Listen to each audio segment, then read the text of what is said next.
et bienvenue au Rendez-vous économique, l'émission qui donne la parole aux entrepreneurs et aux porteurs de projets. Nous sommes aujourd'hui au Fonds régional d'art contemporain des Pays de la Loire de Carquefou et l'émission est réalisée sur le thème des artpreneurs. Et pour en parler aujourd'hui, j'ai le plaisir d'accueillir Brigitte Courzon. Bonjour Brigitte. Bonjour. Alors on est sur le thème de l'artpreneur. Quel artpreneur sommeille justement dans une personne dont l'expertise est sur la formation ?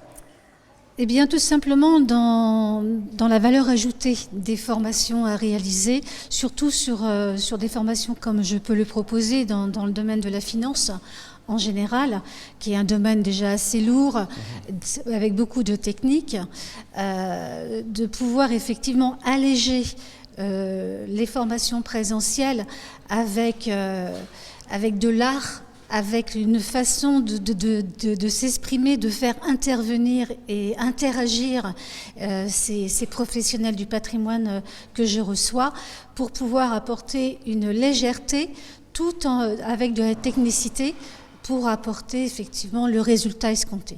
D'accord, c'est important cette légèreté parce que justement ça permet aussi aux participants, j'imagine, d'avoir du recul sur la formation. Oui, complètement. Alors du recul et également par rapport à des supports, on va faire des jeux, on va être dans le jeu, dans le ludique, même si ce sont réellement des professionnels aguerris qui sont en activité, ça permet effectivement d'apporter de la souplesse tout en apportant l'expertise attendue sur le terme en particulier évoqué.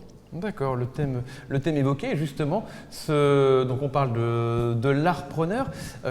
Comment est-ce qu'on arrive à concilier les deux, à rester soi-même artiste et en même temps faire de la formation axée sur les finances? C'est pas ça. Tu utilises peut-être des outils spécifiques? La PNL. La PNL. Voilà, parce que je suis coach certifié également en PNL. Donc la PNL intervient énormément dans la façon d'être, dans la façon de recevoir et d'accueillir les émotions, accueillir la formation, la technique. Et puis, dans le fait, effectivement, d'interagir, de pouvoir créer quelque chose qui permette d'apporter à tous et que tous puissent aussi retraduire par rapport à leur expérience. D'accord. Tu peux nous rappeler ce que c'est la PNL ? C'est la programmation neurolinguistique. D'accord, la programmation neurolinguistique. On est un petit peu loin du côté artiste, j'imagine. Oui, mais ceci dit, on a quand même des passerelles très très fortes, puisque là, on va jouer sur du cognitif, sur les émotions, sur tout ce qui entoure effectivement l'être et la façon d'accueillir. D'accord. Ça signifie aussi faire des formations avec un petit nombre de personnes, j'imagine ? Oui, tout à fait. Donc, ce sont des modules qui sont à peu près entre 8 et 10 personnes maximum pour effectivement avoir un échange constructif et qu'on puisse jouer sur les vibrations. D'accord. Et donc, tu arrives à t'adapter à chaque personne ou alors tu demandes à chaque personne d'avoir déjà un cœur d'artiste ? Non, pas du tout. C'est simplement les surprendre.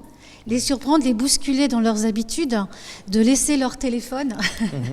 Déjà, c'est pas évident ça. Et de leur faire vraiment percevoir les vibrations qu'on est tous et pouvoir effectivement se rencontrer à un moment donné pour échanger. D'accord, se rencontrer pour échanger. Et justement, pour se rencontrer, on te retrouve sur Internet, où ça ? Alors, on me retrouve bien évidemment sur Internet, sur le site celestinaformation.fr, sur LinkedIn également. Voilà, tout simplement. Ok, parfait. Merci beaucoup Brigitte. C'était Brigitte Courzon. Merci.